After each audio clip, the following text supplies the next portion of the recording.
दोस्तों, हिस्ट्री कहें, तारीख कहें, तवारीख कहें या इतिहास कहें, इस पर आधारित किताबों में मेरी खास रुचि है। इसलिए पहले मैंने एक किताब कितने पाकिस्तान पर वीडियो बनाई थी, जिसे लिखा था कमलेश्वर ने। उस किताब में एक ऐसे तारीखी किरदार का पता चला जिसका नाम था दारा शिकोह, जो एक बहुत सेकुलर सोच का मालिक था।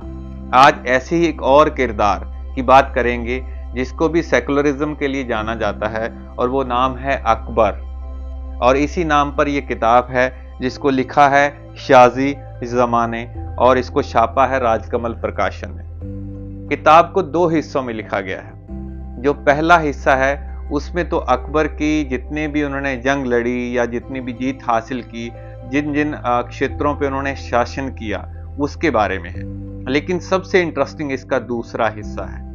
किताब का दूसरा हिस्सा सबसे ज़्यादा इंटरेस्टिंग है और जो बयां करता है एक ऐसी हालत अजीब को जो इतिहास में दर्ज है।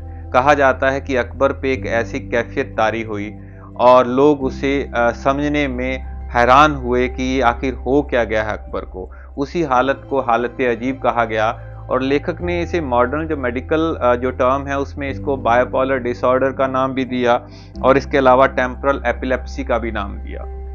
अब पता नहीं ये कैसी कैफियत थी या कैसी हालत थी जिसमें अकबर ने पूरी तरह से अपने जो क्षेत्र था, अपने जहां वो शासन करता था, शिकार पर पूर्ण पाबंदी लगा दी। और इसके अलावा बहुत लंबी लंबी बहसें करवाई जो धर्म पर आधारित थी।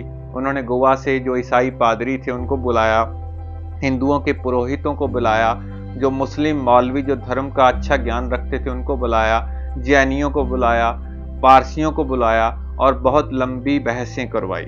और सब लोग हैरान थे कि आखिर चाहते क्या हैं बादशाह अकबर। और बादशाह अकबर ने इन्हीं सभी बहसों से जो एक नया धर्म, एक नया दीन चलाया जिसको दीन इलाही कहा गया।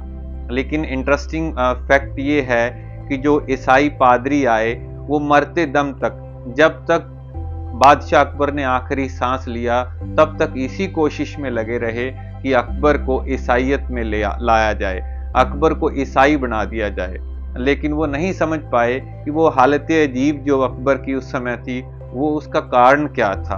और इसी बहुत से इंटरेस्टिंग चीज़ें हैं इस किताब में जो आपको ज़रूर पढ़नी चाहिए, और आपको समझ आएगा कि उनकी सोच जो अकबर की वो कैसी थी। मैं ये नहीं कहता कि आप इसे पसंद करो या किसी तारीखी किरदार को नापसंद करो, लेकिन आपको उनके बारे में पढ़ना ज़रूर चाहिए, जिससे बहुत से मिथ्स हैं, बहुत सी चीज़ें हैं वो आपकी क्लियर होती हैं। और ये किताब अकबर, जिसको राजकमल प्रकाशन ने छापा है, इसे आप पढ़ोगे तो बहुत मज़ा आएगा। Thank you.